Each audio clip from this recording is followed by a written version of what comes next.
농담일 수도 있고 진담일 수도 있는데, 예수님께서 만약에 오신다면 언제 오실까? 이 말씀을 하면서 아마도 주중 수요일 날, 그것도 비 오는 날에 오시지 않을까, 이렇게 얘기하던 이야기가 기억납니다. 아무래도 다들 바빠지는 그런 세월 속에 살고 있지만, 그래도 하나님의 말씀을 또 갈망하는 마음으로 예배를 갈망하는 분 나오신 여러분을 하나님께서 꼭 축복해 주시고 늘 삶 가운데 주의 성령께서 인도해 주시길 소원합니다. 오늘 말씀은 요한복음 15장 1절에서 11절까지 말씀입니다. 제 성경으로는 173페이지에 있습니다. 신약성경 요한복음 15장 1절에서 11절까지 말씀입니다. 찾으셨으면 한 절씩 교독해서 읽겠습니다. 나는 참 포도나무요 내 아버지는 농부라.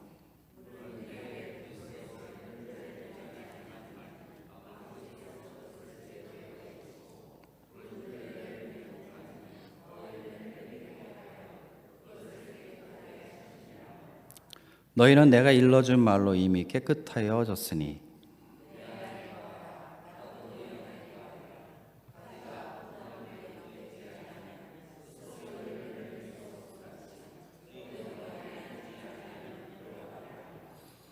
나는 포도나무요 너희는 가지라. 그가 내 안에 내가 그 안에 거하면 사람이 열매를 많이 맺나니 나를 떠나서는 너희가 아무것도 할 수 없음이라.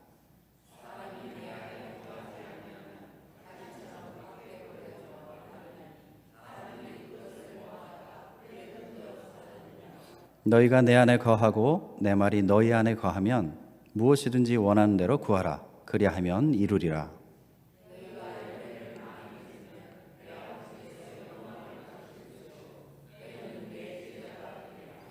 아버지께서 나를 사랑하신 것 같이 나도 너희를 사랑하였으니 나의 사랑 안에 거하라.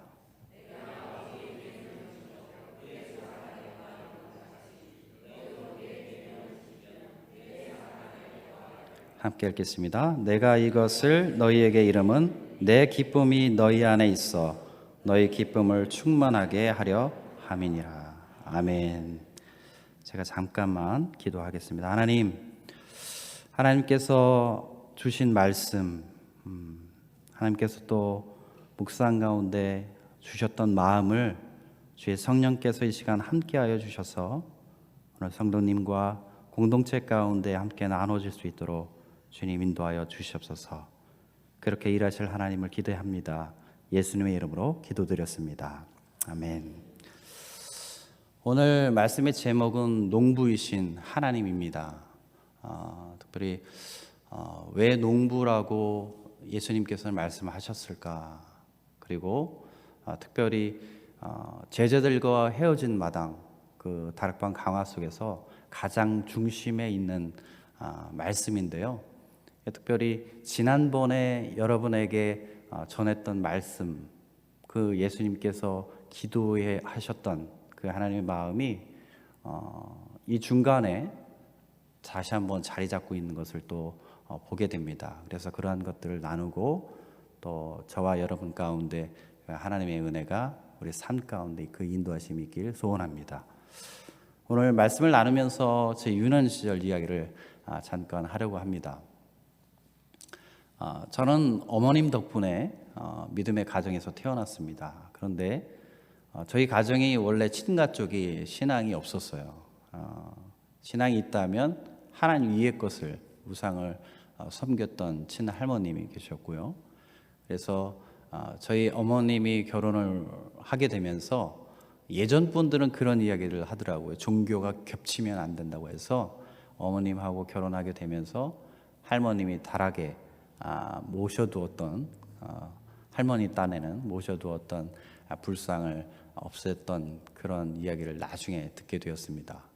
어찌되었건 어머니께서 믿지 않은 가정에 시집 오셔서 그렇게 생활하면서 저를 낳고, 첫째인 저를 낳고, 그 가정의 문화 가운데, 가정의 어떤 분위기 가운데서 아버지가 신앙이 없었기 때문에 얼마나 기도를 하셨겠어요. 그래서 그런 환경 가운데 하나님께 더 매달릴 수밖에 없는 그런 시간들을 보내셨습니다. 제 기억에 제가 초등학교 지나는 무렵, 중학교 무렵에 아마도 그때쯤 아버님이 교회를 다니기 시작을 하셨는데요. 그 이전에 어떻게 보면 너무 어려운 시간을 많이 보냈어요. 어린 나이에 보기에도 어머님이 핍박을 많이 받으셨죠, 사실은. 그래서 시간이 지나서 아버님이 말씀하시기를 너희 엄마는 우리 집에 선교사로 왔다, 이렇게 말씀을 하시더라고요. 그렇게까지 말씀을 하시는 아버님이 너무 감사했죠.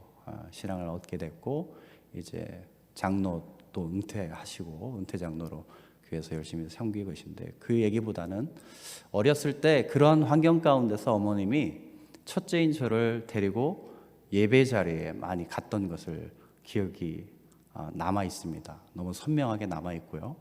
그래서 어떤 겨울에는 교회에 그 한 두 군데 정도 난로를 이렇게 피워놓잖아요. 예전에는 예배당 안에.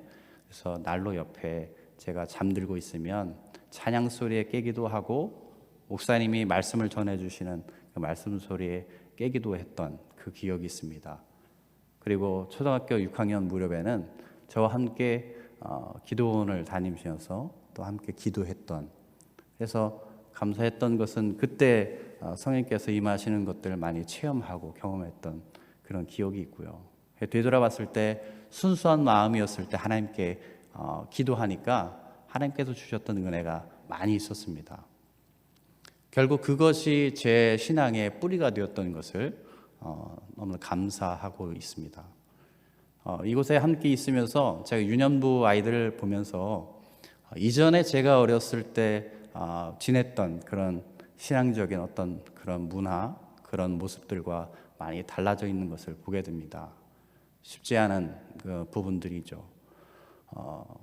어렸을 때 남아있는 그 기억, 그러니까 특별히 우리가 디모데 같은 경우에도 어머니와 외조모로부터 신앙을 물려받게 되잖아요.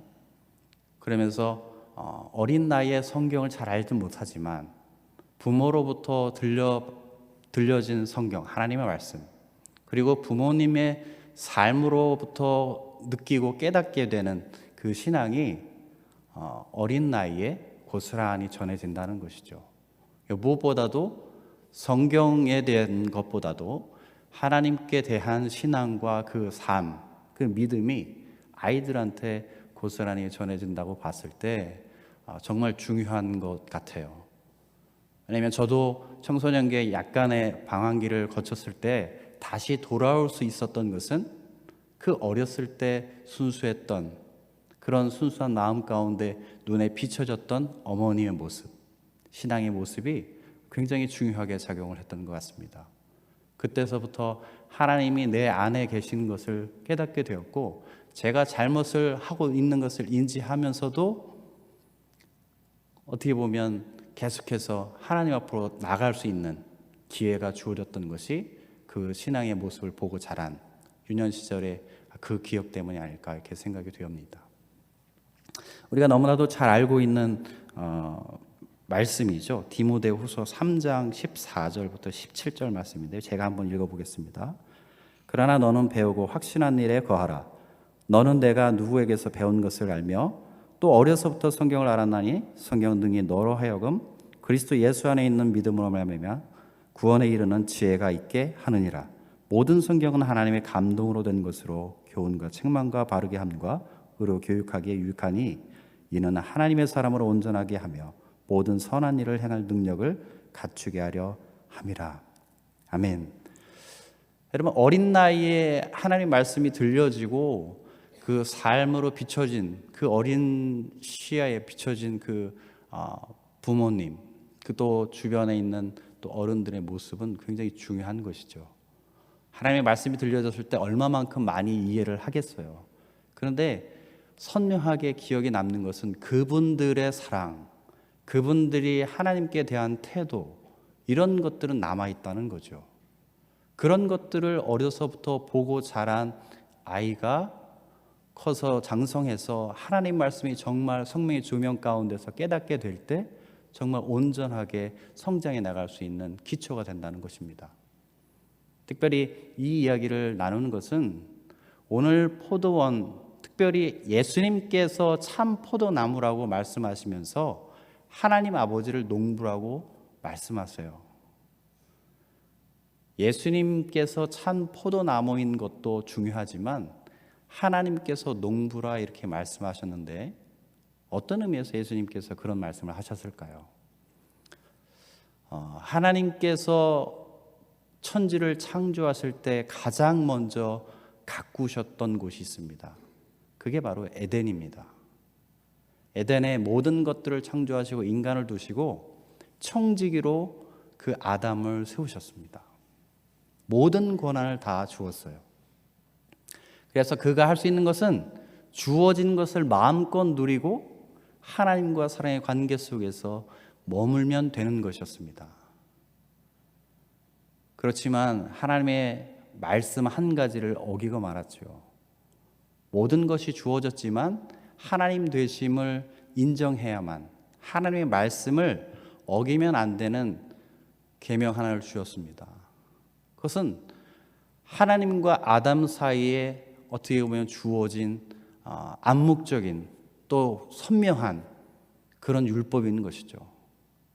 처음에는 많은 것들이 필요치 않았어요. 단순히 하나님을 인정하고 하나님께서 따먹지 말라고 하신 그 말씀에 순종하면 되는 것이었습니다. 그런데 그것을 어기고 나니까 주어진 모든 것으로부터 박탈당했어요. 에덴으로부터 쫓겨나게 되었습니다. 이스라엘 백성을 구약에서는 주로 포도나무로 비유가 많이 되었습니다. 포도나무로 비유가 되면서 하나님께서 선지자들을 세워서 그들이 하나님 앞에 온전치 못할 때마다 주었던 말씀이 있습니다. 그 말씀은 이렇습니다. 제가 한번 읽어보겠습니다. 특별히 이사야 선지자를 통해서 주었던 말씀이 있고요. 이사야 5장 1절에서 2절입니다. 나는 내가 사랑하는 자를 위하여 노래하되 내가 사랑하는 자의 포도원을 노래하리라. 내가 사랑하는 자에게 포도원이 있으며 심히 기름진 산으로다. 땅을 파서 돌을 제하고 극상품 포도나무를 심었도다. 그 중앙에 망대를 세웠고 또 그 안에 술틀을 팠도다. 좋은 포도맺기를 팔았더니 들포도를 맺었도다. 7절에는 이렇게 이룩되었습니다. 물은 만군의 여호와의 포도원은 이스라엘 족속이요 그가 기뻐하시는 나무는 유다 사람이라. 그들에게 정의를 바라셨더니 도리어 포악이요 그들에게 공의를 바라셨더니 도리어 부르짖음이었도다. 이렇게 기록합니다. 극상품의 포도나무를 심었는데 들포도를 맺었대요. 하나님께서 그들에게 바라셨던 것, 애굽에서 이끌어내셔서 기름진 땅에서 하나님의 복된 모든 것들을 누리도록 이끄셨음에도 불구하고 그들은 하나님의 사랑을 저버리고 하나님의 은혜를 저버리고 그들 마음대로 삶으로 인해서 들포도를 맺고 말았습니다. 이후에 예레미야 2장 21절은 이렇게 기록합니다. 내가 너를 순전한 참 종자 곧 귀한 포도나무로 심었거늘 내게 대하여 이방 포도나무의 약한 가지가 되면 어찌 됨이냐. 마지막 유다가 망할 때 그 망하기 이전에 예레미야 선지를 통해서 하나님께서 주셨던 말씀입니다. 여러분, 구약에서 이렇게 이스라엘 백성이 하나님의 말씀을 어기고 그들 뜻대로 살아서 벌어진 결과가 무엇이었습니까? 하나님께서 원하셨던 포도 그 열매를 맺지 못하고 들포도 열매를 맺었다는 것입니다. 그래서 포로가 되었고 나라를 빼앗기고 슬픔의 시간들을 보냈습니다. 그와 대조적으로 오늘 예수님께서는 당신을 참 포도나무라 말씀하십니다. 여기에 대조가 있는 것이죠. 그냥 포도나무가 아니라 참된 포도나무다 이렇게 말씀하세요. 하나님께서 원하셨던 극상품의 열매를 맺는 포도나무가 되셨다는 것입니다. 이스라엘이 맺지 못한 열매를 당신께서 육신의 몸을 입고 이 땅에 내려오셔서 하나님께서 원하시는 하나님 뜻 가운데 순종 가운데 그 열매를 맺으셨다는 것을 말씀해 주고 있어요. 그러면서 관계적으로 말씀하시죠. 나는 참포도나무고 너희는 가지다 말씀하십니다. 여러분, 참포도나무가 세워졌을 때 가지에서 열매를 맺게 될 수밖에 없어요. 그렇죠? 포도나무에 열린 그 열매로 인해서 농부는 기뻐할 거예요. 그런데 열매가 맺히지 않으면 어떻게 할까요? 오늘 본문에 나온 대로 농부이신 하나님께서 열매 맺지 못한 가지를 제거해 버린다 말씀하십니다. 저는 묵상을 하면서 좀 이상하다 생각이 들었습니다. 물은 내게 붙어있어 열매를 맺지 아니하는 가지는 아버지께서 그것을 제거해 버리시고, 참 포도나무이신 예수님께 달린 가지가 열매를 맺지 못할 수가 있을까요, 여러분? 두 가지 경우를 저는 생각해 보았습니다. 한 가지는 달려 있는 것 같은데 참 포도나무인 예수님께 붙어 있는 것 같긴 하지만 제대로 붙어 있는 것이 아니죠. 붙어 있는 척 하는 것이죠. 그러니까 열매를 못 맺을 수밖에 없는 것이죠.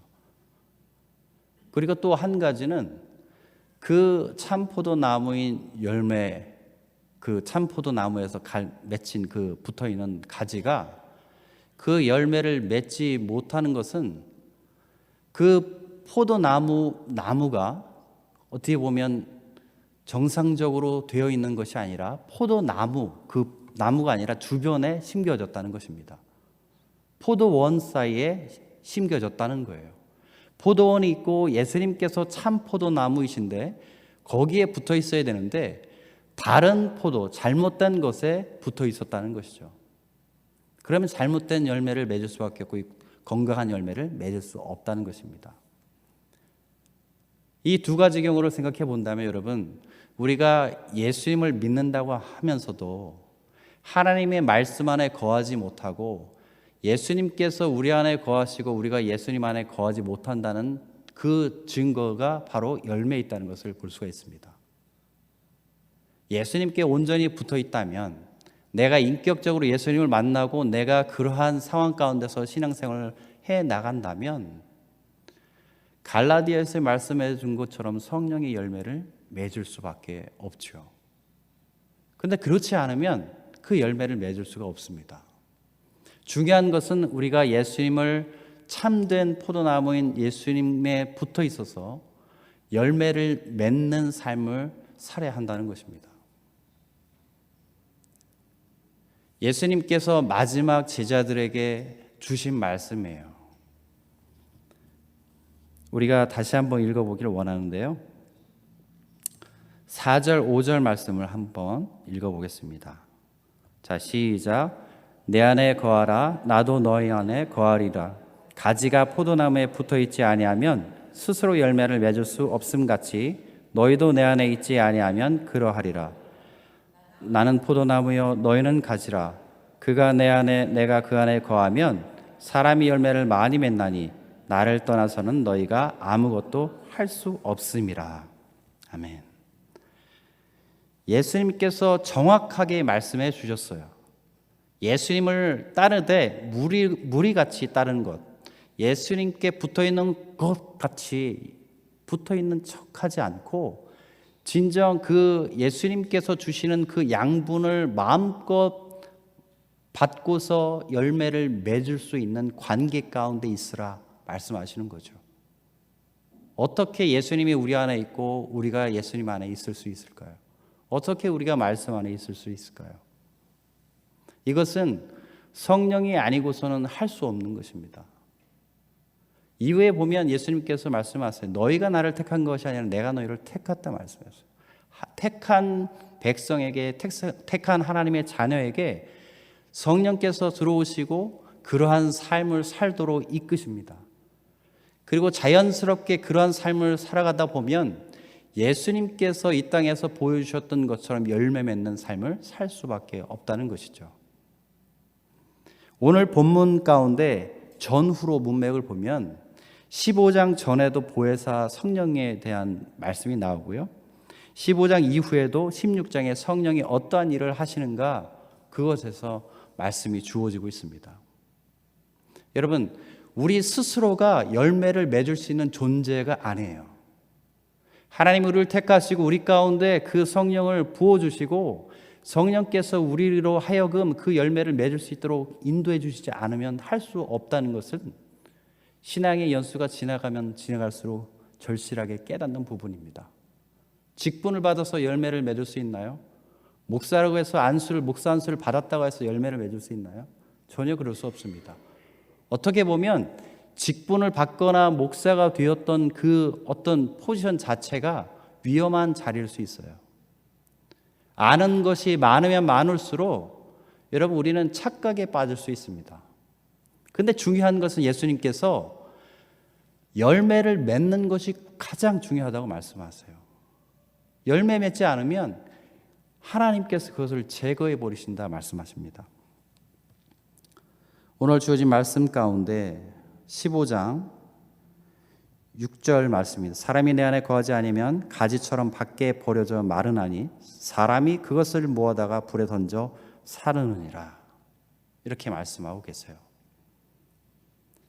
이것을 봤을 때 참 포도나무인 예수님께 붙어 있었다면 말라질 수가 없습니다. 건강한 그 나무에 붙어 있는 가지가 마를 수가 없어요. 상처가 나거나 그 양분을 받을 수 없는 그런 상황에 놓이지 않는 이상은 그럴 수가 없죠. 자연스럽게 열매를 맺을 수밖에 없습니다. 예수님께서 말씀하신 것은 예수님과 어떠한 관계 속에 있느냐, 우리 안에 내주하신 성령과 어떠한 관계 속에 있는 것이냐에 따라서 열매를 맺느냐 그렇지 못하느냐에 달려있다는 것을 말씀해 주세요. 우리가 표현을 하잖아요. 성령 충만해야 한다, 말씀 충만해야 한다, 우리가 표현하잖아요. 신앙생활을 하면서. 그러면 어떤 것이 말씀 충만이고 어떤 것이 성령 충만인가요? 이건 표현적인 것입니다. 부족함 없이 꽉 차고 흘러 넘치도록 그런 표현적인 표현이에요. 이것을 다른 측면, 정말 실제적인 측면으로 말씀드리자면 이것은 이렇습니다. 관계적인 측면이라는 것이에요. 성령이 충만한 것은 성령 하나님의 말씀에 순종하도록 성령 하나님과 긴밀한 관계 가운데 있다는 거예요. 딱 붙어 있다는 것입니다. 그러면 성령이 이끄시는 대로 갈 수밖에 없어요. 성령과 떨어지면 어떻게 해요? 성령 혼자 가시는 거죠. 이것이 굉장히 중요한 것입니다. 충만하는 것은 성령과 친밀한 관계 가운데 있다는 거예요. 예수님 안에 우리가 거한다는 것은 예수님께서 원하시는 그 뜻대로 우리가 살아간다는 것입니다. 예수님과 관계가 그러할 만큼 친밀한 관계 가운데 있다는 것입니다. 그래서 우리가 하나님의 말씀을 읽으면 읽을수록 성령의 조명은 받으면 받을수록 우리 안에 제거해야 될 것들은 제거시키고 성령 하나님의 원하시는 그 뜻대로 하나님께서 주시는 그 뜻대로 순종하며 살아갈 때 우리 삶 가운데서 결실이 맺혀지는 것이죠. 그것이 예수님께서 제자들에게 말씀해 주셨던 것입니다. 예수님께서 이렇게 말씀하셨습니다. 너희는 내가 이루어준 말로 이미 깨끗하여졌으니. 참 진리를 듣지 못한 이들이 아니라 예수님과 함께 살면서 예수님께서 이 모양 저 모양으로 비유로 말씀해 주신 말씀을 듣고 그들은 이미 선택받았고 그들은 이미 깨끗해졌습니다. 이제 남은 것은 예수님께서 주셨던 말씀을 기억하고 성령 하나님께서 이끄시는 대로 살아가면서 삶 속에서 열매 맺는 것이 남아있는 것이죠. 정교의 그 신학자인 그 비겐 그로이안이 이렇게 이야기했습니다. 제가 조금 저희 쪽으로 동방 정교회이기 때문에 저희 쪽으로 조금 바꾸어서 좀 표현을 해봤습니다. 예수님이 달리셨던 십자가는 눈에 보이는 형틀이지만 하나님께서는 베푸시는 영생의 강력한 도구로 만드셨다. 하나님의 은혜를 베푸시는 강력한 도구로 만드셨대요, 십자가를. 그리고 부활이란 관점에서 바라볼 때 십자가를 바라보면 다음과 같은 것을 깨달을 수 있다. 다음과 같은 사실을 깨닫게 될 것이다. 이렇게 이해합니다. 첫 번째는 금지됐던 열매를 먹게 된다는 거예요. 에덴 동산에서 인간이 죄악으로 인해서 쫓겨나잖아요. 생명나무의 열매를 막으세요, 하나님께서. 근데 예수님께서 십자가에 달리시고 부활하심으로 인해서 예수님을 통해서 우리가 그 생명나무 열매를 따먹게 될 수 있다는 거죠. 또 한 가지는 또 이것입니다. 우리가 일구고 있는 정원들 속에 낙원을 회복하기 위해서 상처 입은 손으로 우리와 함께 수고하는 정원사이시다. 이렇게 표현합니다. 하나님께서는 어떻게 보면 모든 것을 가꾸시는 정원사와 같으셨어요. 에덴을 가꾸시는 정원사와 같으셨어요.